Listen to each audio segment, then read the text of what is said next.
오늘의 사연 시작합니다. 안녕하세요. 그저 가정주부이고 직장인 두 딸을 키우는 엄마입니다. 저랑 비슷한 연배의 주부들이 여기 계실지 모르겠지만 저는 1970년대 초반에 태어나서 학력고사를 거치고 대학에 들어간 세대입니다. 그리고 졸업 무렵인 IMF 시기에 취업 전선에 나왔다가 얼마 못 가서 바로 잘린 후 약간의 방황의 시기를 거쳐서 2000년대에 결혼으로 인생에 정착한 여자입니다. 연애도 제대로 못 해보고 이모의 소개로 급하게 여기저기 맞선을 봐서 그중 하나를 골라서 연애를 한 후에 시집을 왔거든요. 연애 당시에는 사회 상황이 어려웠고 젊은 사람이건 나이든 사람이건 다들 실직자가 흔한 시절이었기에 남편 될 사람이 직장이 있는지를 가장 중점으로 파악해야 했습니다. 당시에 남편은 몇 달 후면 직장이 문을 닫는다는 것을 통보받고는 다른 직장을 구하러 열심히 다니던 중이기도 했습니다. 그 사실을 전혀 모르던 저의 이모는 자신의 친구 조카가 저랑 비슷한 연배이고 아직 미혼이란 사실이 떠올라서 소개팅을 주선했지요. 일단은 부담 없이 한번 만나보라는 말에 저는 백수인 제 처지가 부끄러워서 크게 기대하지 않고 소개팅 자리에 나갔습니다.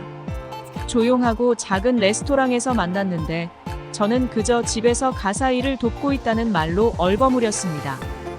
그때는 여자가 집에서 논다고 해도 크게 흠이 아니던 시절이라고는 하지만 뭔가 모르게 제가 불량품처럼 느껴져서 기분이 썩 좋지는 않았습니다. 나중에 남편에게 이야기를 들으니 그도 그날 썩 기분이 밝지는 않았다고 하더군요. 다니던 회사의 경영 악화로 자신의 일자리가 곧 없어질 거라는 불안감 때문이었죠. 그런 자신의 현실을 들으면 분명히 퇴짜를 맞을 거란 생각에 그저 그날 저녁 한 끼 먹는다는 기분으로 가볍게 그 자리에 나왔다고 나중에야 말하더군요. 하지만 당시에 저는 아무것도 모른 채 첫 만남 이후로 며칠간 그의 전화가 걸려오길 눈 빠지게 기다렸습니다. 견디다 못해 이모에게 그의 연락처를 알아달라고 해서는 그에게 애프터 신청을 제가 해버렸습니다. 어떡건 그렇게 해서 우리는 6개월 정도 연애를 했어요. 집에서는 동생들이 저의 데이트 이야기를 물어댔고 저는 엄마에게 옷을 몇 벌 새로 사달라고 졸랐습니다. 아버지가 하시던 일도 제대로 안 풀려가고 있었고 자식들은 줄줄이 아직 결혼 스타트도 안 끊었는데 싶던 차에 제가 이제 곧 시집을 가려나 보다 싶었던 엄마는 군말 없이 제법 큰 돈을 주면서 옷을 사 입으라고 하셨어요. 어떡건 엄마가 굳이 닥달하지 않아도 저도 나름으론 백수라는 저의 현실에 지쳐가고 있었기에 그를 놓치지 말아야지 했습니다. 더구나 그를 한 번, 두 번 만나보니 제법 마음에 들었고 그는 어느 틈에 광고회사에 새로 취직이 되었습니다.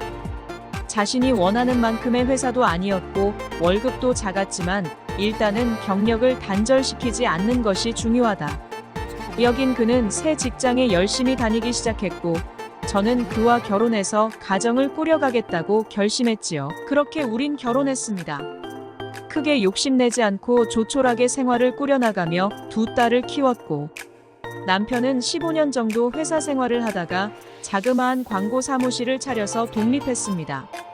수입이 크게 나지는 않았지만 남편은 직접 뭔가를 성취한다는 마음이 있어서인지 열심히 일해서 우리 가족 생활은 크게 힘들지 않도록 해주었습니다.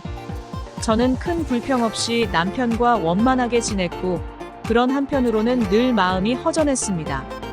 제가 제대로 겪어보지 못한 사회를 친구들은 당당히 살아남아서 자신의 커리어를 쌓는 것을 조금은 부러운 마음으로 바라보기도 했고요. 나중에 아이들이 성인이 되고 나자 제가 돌봐줘야 할 일들이 점점 줄어들었고 저는 결혼 전에 백수로 살던 때와 비슷한 저의 모습을 발견하고는 허전한 마음이 점점 크게 밀려들었습니다. 그래서 간단히 파트타임 일이라도 해볼까 하고 일자리를 찾기 시작했습니다. 경력도 없고 나이도 많지만 어떡건 내 손으로 돈이라도 벌어보자. 그리고 그것을 내 맘대로 쓰면서 나 자신을 위해 투자하며 나를 찾아보자 하는 마음이 들었습니다. 그래서 일단은 김치 공장에서 김치 담그는 일부터 시작했습니다. 대학까지 나온 제가 거의 할머니가 다 된 분들과 김치나 담그고 있는 것이 조금은 부끄럽기도 했지만 제가 마음껏 쓸 수 있는 돈이 조금이라도 생기니 생활에 활력이 솟았지요. 그리고 거래처에 김치를 납품하는 30 초입의 청년 배달기사와 언젠가부터 비밀 연애도 시작했습니다. 저는 철저하게 비밀로 붙이며 아주 신중을 기해서 이 연애를 즐기고 있기도 하고 청년에게도 미리 세심하게 부탁을 해서 향수나 로션같이 향이 느껴지는 제품은 우리가 만나는 날에는 가급적 삼가달라고 부탁을 해놓았습니다. 우리는 잔업이 있는 날에 김치창고 안에서 급하게 서로의 사랑을 확인하기도 했고 청년의 아파트로 가서 본격적으로 뜨거운 사랑을 함께 할 때도 많았습니다. 그가 사는 집이 저의 집에서 아주 멀다는 것이 너무 마음이 놓였고 그가 혼자 살고 그 아파트 사람들이 다들 새벽이나 아침 일찍 나가고 돌아오기에 남들에게 관심 기울일 틈이 없다는 사실도 너무 마음이 놓였습니다. 더구나 이렇게 20살 차이나 나는 저와 청년을 이상한 눈으로 볼 사람은 아무도 없다는 생각을 하자 더욱 마음이 편했고요. 그저 이모나 엄마가 반찬거리를 싸들고 찾아오는 거겠거니 할 터이고 그런 것조차도 관심받길 만큼 다들 살기 바빠서 헤맨다는 것도 너무 좋았습니다. 저는 그의 아파트에서 남편이 제 생일에 사준 몇백만 원짜리 옷을 입고 갔습니다. 아직 남편 앞에서 입어 보인 적조차 없는 그 옷은 남편이 큰 마음 먹고 준 돈으로 산 것이었습니다. 하지만 저는 남편이 아닌 젊은 남자에게 잘 보이기 위해서 그것을 입는 여자가 되어 있었습니다. 어려서부터 저희 집은 가난했고 엄마는 옷 하나도 제때 사다 주실 형편이나 시간적 여유가 없었지요. 늘 엄마에게 물려 입은 후줄근하고 사이즈도 맞지도 않은 옷을 입고 친구들을 만난 날은 너무 속이 상했습니다.